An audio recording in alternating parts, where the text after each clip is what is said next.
भक्ति में ताकत है।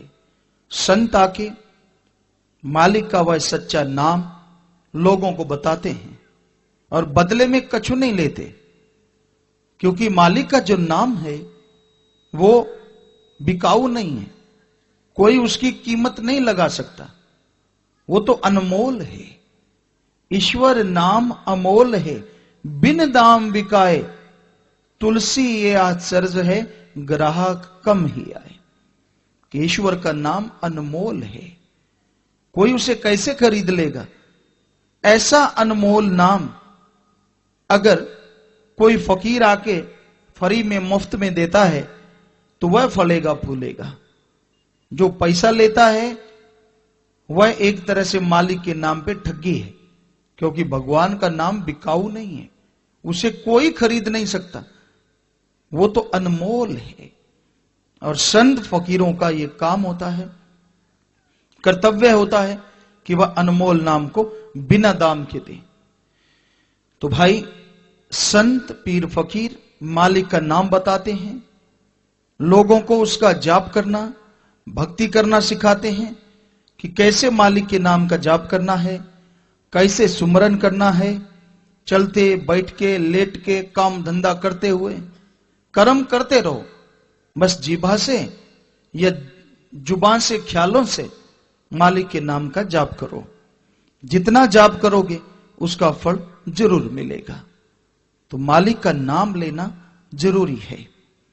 चाहे कोई गृहस्थी है, घर गृहस्थ में रहता है, चाहे कोई साधु है, भगवान के नाम के बिना सब थोथे हैं। अगर राम का नाम जपो तो भाई सब कुछ मिले। जैसे रविदास जी ने कहा, मन चंगा कटौती में गंगा, कि आपका अगर विचार अच्छा है तो चाहे कहीं भी रहते हो वहीं पे पवित्रता है, मालिक के दर्श दीदार है। और अगर आप मन के गुलाम हो, चाहे घर बार त्याग दिया, कुछ भी कर दिया, फल नहीं मिलता जब तक कि सुमरन नहीं करते। नाम का जाप जरूरी है, कम से कम आधा घंटा सुबह शाम इंसान को जाप करना चाहिए। करके देखो, इतनी जिंदगी वैसे ही गुजार दी। आप नियम बना लो, दृढ़ संकल्प कर लो कि हमने आधा पौना घंटा सुबह और आधा पौना घंटा शाम को सायंकाल में मालिक की याद में लगाना है। तो आप करके देखोगे, पता चलेगा कैसा सुख मिलता है, परमानंद मिलता है। पर इंसान मालिक की याद में बैठना नहीं चाहता, गप शप मारने हो बड़ पाके भी जाता है। यानी इतनी दूर जाता है कि कितनी दूर जाना पड़े, बस कोई गप मारने वाला मिलना चाहिए, चुगली निंदा बुरे कर्म करने वाला। सारा दिन लोग दूसरों की बुराई गाते हैं, चुगली करते, निंदा करते हैं, बैठे बैठे क्या मिलता उनको?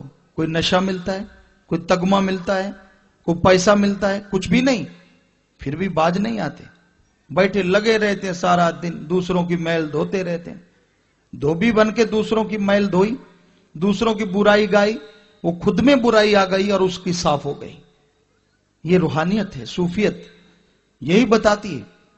पर ये हमने देखा कि ये रखता है कि किसी को पता ही ना चले और करेगा जाके चुगली निंदा जरूर। ऐसे भी लोग दुनिया में पैदा होते हैं।